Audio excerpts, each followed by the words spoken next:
Ağdaşda heyvan bazarının bağlı olması fermerlərin narazılığına səbəb olur. Onlar bildirir ki, heyvanlarını satmaq üçün digər rayonlara getmək məcburiyyətində qalırlar. Bu da əlavə nəqliyyat və yem xərclərinə səbəb olduğundan qazançlarına təsir edir. Biz üz tuturuq Bərdə bazarına, Göyçay bazarına, Kürdəmir bazarına. Bu da bizə həddindən artıq çətinlik yaradır. Elə bir günən ki, 5-6 nəfərə maşın olanda görürsən ki, biraz yüngüllük olur. Adam uzaqlığa görə getmir, sən məcbursan tək maşın tutasan. Vaxtımız da gedir, xərcimiz də çox çıxır. Öz bazarım, bu Ağdaş bazarı işləsəydi, bir saata heyvanımızı satıb qayıdıb, qalan vaxtımızı öz təsərrüfatımızla məşğul olarıq. Bərdəyə üz tuturuq, yol gedirik, maşın taparsan, maşın tapırıq. Ona görə də xərclər çox çıxır.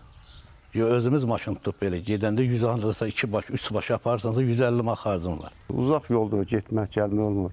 Səhər təzdən dururuq, gedirik. Bir gün maşın axtarırıq, bir gün bazara gedirik, 2 gün vaxtımız gedir. Hər saatda maşın tapıb olmur. Qeyd edək ki, Ağdaş heyvan bazarı sonuncu dəfə 2025-ci ilin oktyabrın 25-dən etibarən ölkədə müşahidə olunan dabaq xəstəliyi ilə əlaqədar tətbiq edilən məhdudiyyətlər səbəbindən fəaliyyətini dayandırıb.